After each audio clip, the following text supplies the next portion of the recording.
try to figure out what to do with it. Cross-functional, small team, and storytelling, and quick, independent, avoid consensus and vision. And with their process, they found out that the wool runners were primarily worn without socks and became very hot and not optimal for wearing in warm weather. But Allbirds acted quickly, and they listened to the customer, gathered all the feedback, and made very specific changes. This led to the introduction of the Tree Runner, the more breathable option in the lineup. That's the one made out of eucalyptus. And this was because of their quick actions. They became more involved with the material science business. And in a lecture from Tim Brown, he stated that 95% of innovation is saying no to stuff. And the brand was looked at as if you were Allbirds, it seemed like you bought a minivan and moved to the suburbs. And that was another anti-model because they did not want to be that brand.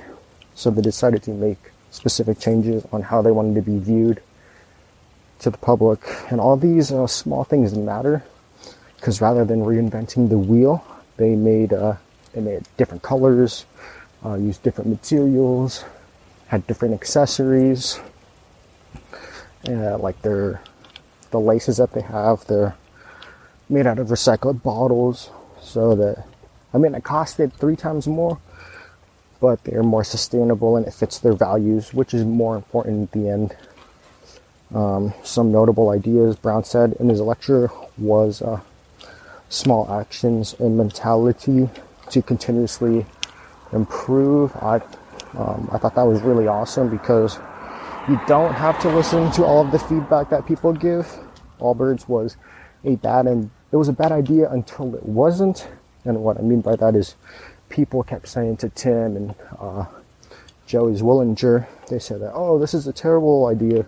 Why would you make shoes out of wool, for the longest time? And yeah, they didn't really take that feedback, and they just kept continuing with what they had and what they believed in, and now it's a great idea, and they're valued at $1.4 billion. So, and if they followed all the haters, they wouldn't have founded that company, and there would have been no wool shoes. So if you just have the courage to keep charging, you can basically do whatever you want. And Tim Brown he's just an amazing businessman. He knows how to run an effective team and knows how to have a lot of fun and not take everything too serious. And that's really the best of both worlds.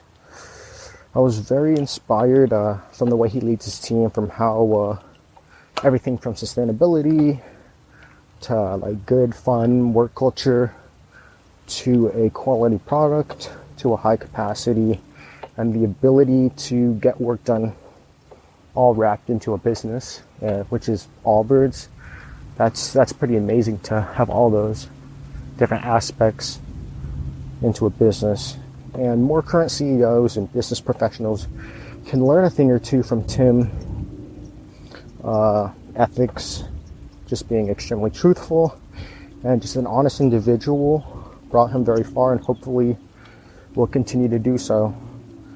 But also many up-and-coming entrepreneurs can also learn a lot from Tim as well. Allbirds is a relatively young company, and they did the right thing from the start, from having great values, building a brand, good team, etc. If you do the right things early on, it can trickle down to the future and make things a lot easier. But if you take too many shortcuts in the start, the things eventually break, and you'll have to try and fix all of these things while a lot of other things are happening. So it's kind of like trying to repair a car while someone's driving it.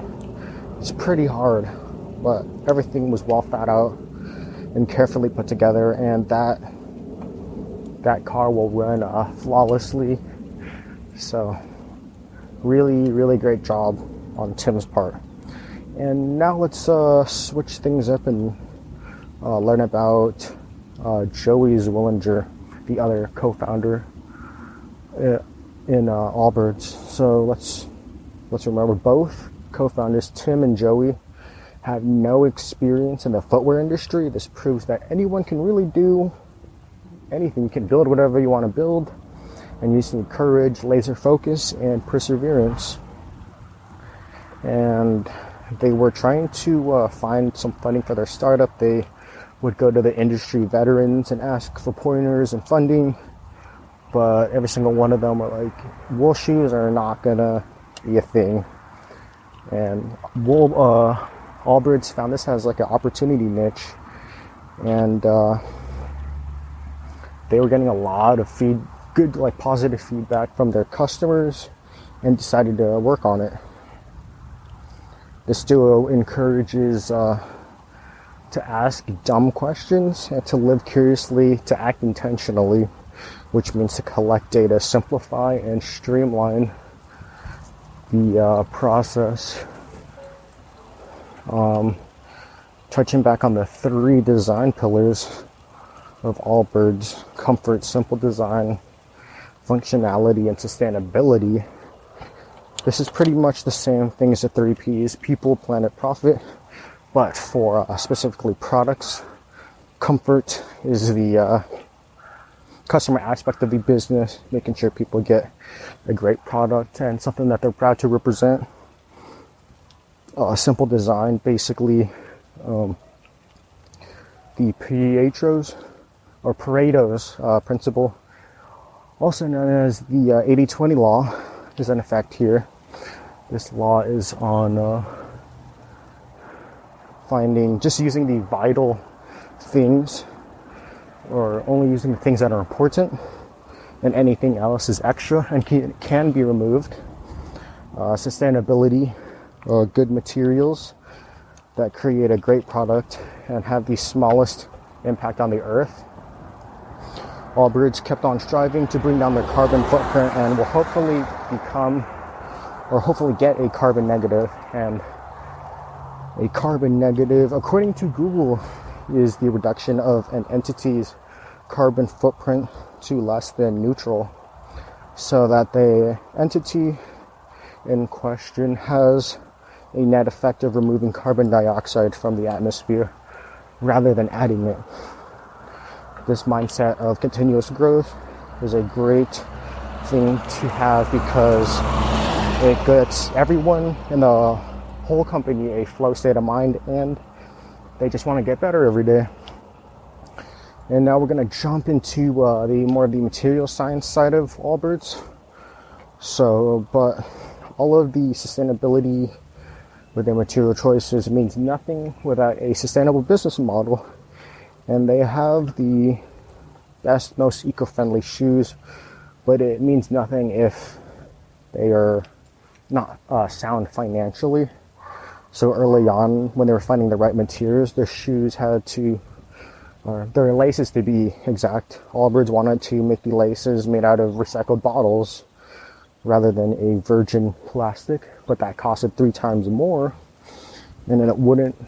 But if they went with the virgin plastic laces, it would not fit their value. So Allbirds decided to go with the more expensive option, but it eventually worked out because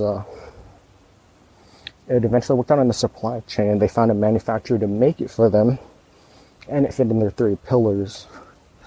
So they had to double check their finances and to see if it was a viable option, and it worked. So in the end, their products were more sustainable. They were selling laces directly to their consumers, and they also increased the revenue. So that's pretty amazing. This shows that anything is really possible if you just play your right cards, you know? Another example was their sweet foam material. This was the sole of the shoes. This was essentially a byproduct of sugarcane, and it was a lengthy process. It took millions of dollars from the manufacturer to design and create. But yeah, with time they made it, and they also made it a open source material. And when you think of open source, you traditionally think of like coding or programming, but this made the open to the entire industry. Okay, and thus, since they made it open source, this brought the price down and also the carbon footprint down. So every aspect of the business is striving to become more sustainable, from their manufacturers to their factories that they use. It's amazing that Allbirds has actually accomplished a lot of these things. And Allbirds is not finished yet. They've also, as I said earlier, they had the B Corporation certification, which means that they get audited for social environmental performances, as well as public transparency, legal accountability, and to balance profit and purpose rather than just trying to make as much money as possible.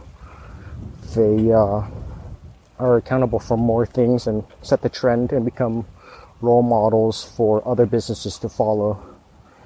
Okay, yeah, this duo is incredibly powerful, incredibly intelligent, and yeah, they just done a great job from the start, and they built just an amazing company.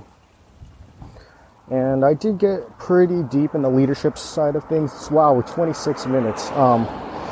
So I do want to touch on other things still, but I won't rush through them. I'll just be quick and efficient with my time.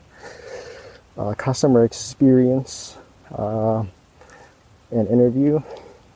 So I did not end up buying a pair of Allbirds because I just purchased some new shoes.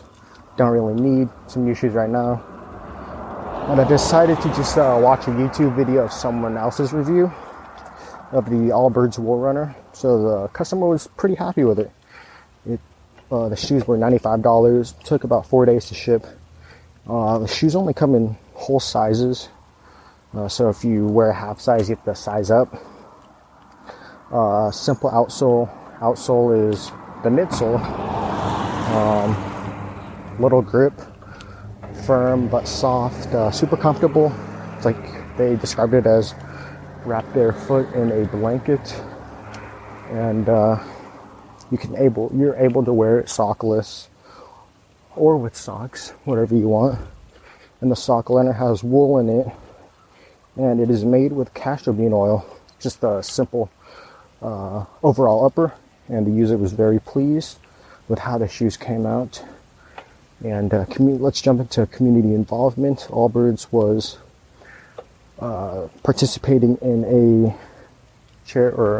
fundraiser, charity, or just a community event called Soul for Souls, which basically is committed to fighting poverty and also protecting the environment. And the two companies that decided to participate were Allbirds and Zappos. So Zappos was shipping people's unwanted shoes and clothes to Soul for Souls for free. You just had to print out a prepaid shipping label, and voila, it's donated. Easy, nice, and simple. Allbirds was helping with donating the shoes to help support the micro enterprise that created jobs in countries where sustainable economic opportunities are scarce. Allbirds, as we learned, and the earlier, is very environmentally conscious, and using wool requires 60% less energy to produce than synthetic materials. Community involvement is ingrained in Allbirds' values, and they just don't do the right thing, and they always just do the right thing. So sustainability, just listen to the previous episodes or earlier and last week's episode. So just some ideas that I had running through my head.